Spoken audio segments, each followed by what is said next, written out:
words in your mouth. How do you describe what has happened? A few of your colleagues said that already, so obviously I have to at least now do all the stuff myself. So first and foremost, and congratulations to Aston Villa and all credit to Aston Villa because they deserve these 3 points massively so, and because they played a really good game.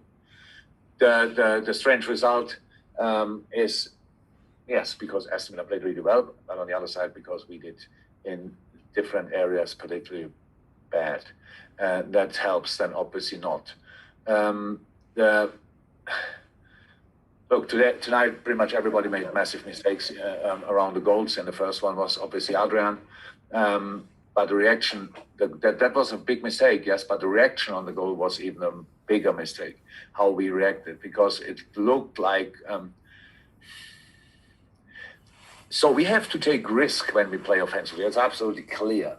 That's completely normal, and that's football and all this stuff. But you have to protect your risk. That's normal as well. These situations, and we didn't do that tonight. That means we had really nice chances, played really good football, came in the box, in moments undefendable in the box, which is pretty rare.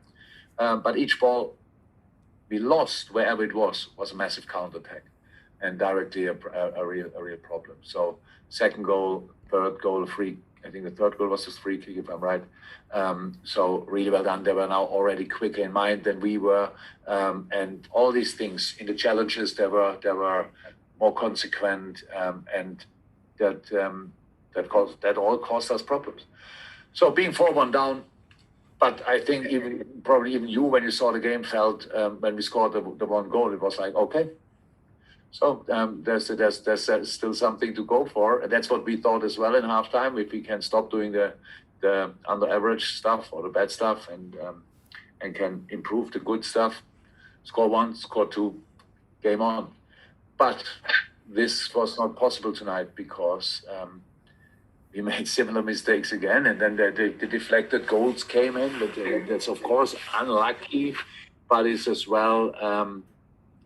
I said it now a couple of times. It's like the deflected ball can be completely unlucky. I thought tonight it was a little bit a 50% block, like we didn't block it properly. That's why the ball was deflected. So and we concede these goals. Strange scoreline, but we have to accept that. And the only good news actually is nobody was injured after the game. One more, Ian. Yeah. Use that hands up thing, please. You went into the game though without Alisson. Adrian played. How damaging is it for Adrian? And with Alisson now, he has this shoulder injury. Is it broken? What are his chances of playing against Everton? No chance to play against Everton. So we don't know exactly. So with these situations. So let me say it could have been worse with the injury. That for sure. That's for sure. So we were slightly lucky, but it's not that he can play against Everton. So he I don't want to put a time frame in it, but 4 weeks could be possible. 6 weeks is maybe more likely, but I don't know. So we have to further assess this thing, and so that's how it is. But look, not only because of tonight, but it's now easy, and people are like this, and maybe I'm not sure if journalists are like this as well, but now people will go for Adrian and stuff like this and will say this all. Yes, the first goal was not cool, of course, but apart from that, I don't think he had anything to do with all the other goals, pretty much. So we didn't help him tonight, let me say it like this, or we did even the opposite. And so, yeah. He's a really good goalie who played last year, 11 games for us, and I think we won pretty much all of them, if I'm right. And so that's all fine. Tonight our goalie was not the problem, only around the first goal. And the reaction for that first goal, that was not his problem. That was then our problem. And we have to do that, but we can do that better. It's quite strange. Look, when you see a game like this, it's now not that I saw these games like 20 times from my team. And I see all these things, and I know I'm old enough to know that strange things can happen in life and in football.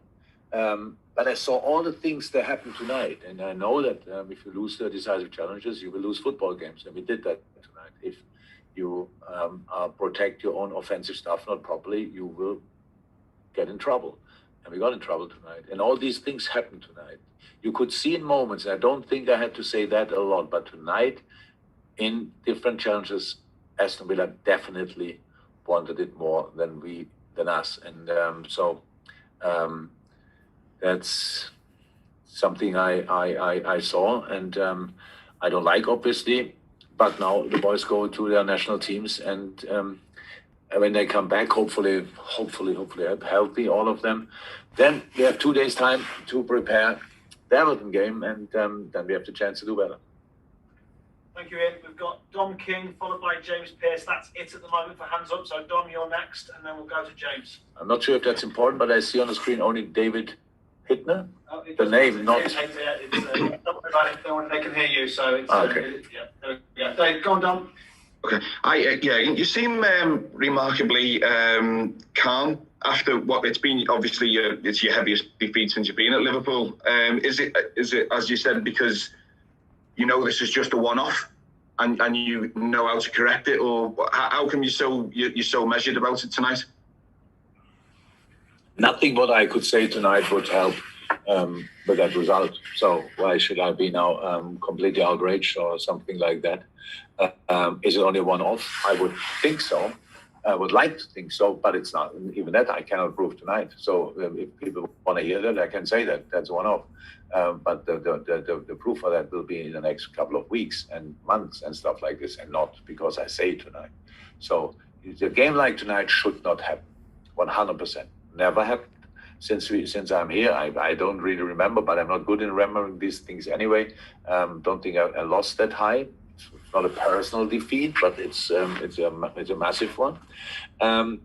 So all the things you saw as well, and you can make of it what you want. Obviously, that's completely fine.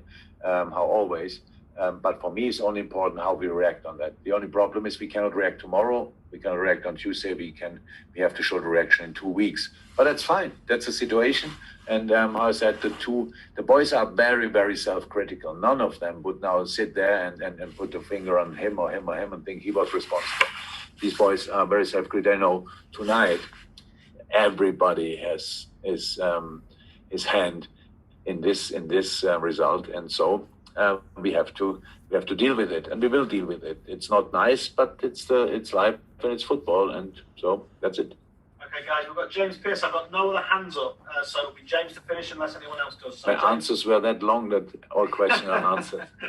Go on, James. Finish. Jurgen, obviously, you lost Thiago and you lost Sadio Mane to COVID going into this game, and you lost Alisson. Did you feel that the preparations weren't right? Did you fear something like this happening?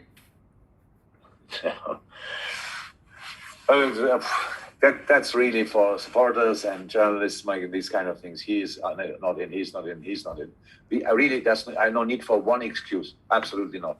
But I would whatever team we could have lined up tonight, I wouldn't expect to lose 7-2, to be honest. So that's 100%. So it was not necessary. It was absolutely not necessary. I said it in the beginning, and it's true. Aston Villa did really, really well, but we helped as well. So, and this game has then his own dynamic. And then when it goes in that direction, we know that. And one team is flying and the other team is obviously not flying, or the opposite of that. And so that's how things can happen. But it should not happen. The problem now, we can say, with 4-1 down in half time, usually a team would say, okay, wait. We try another 5 minutes. If it doesn't work, then we just defend. That's not us, and everybody in not the stadium, but everybody who saw the game had the feeling we score once, we scored a 4-2, then probably game on or not. Not if we play like tonight, but if we can then improve in the game, then game would have been game on.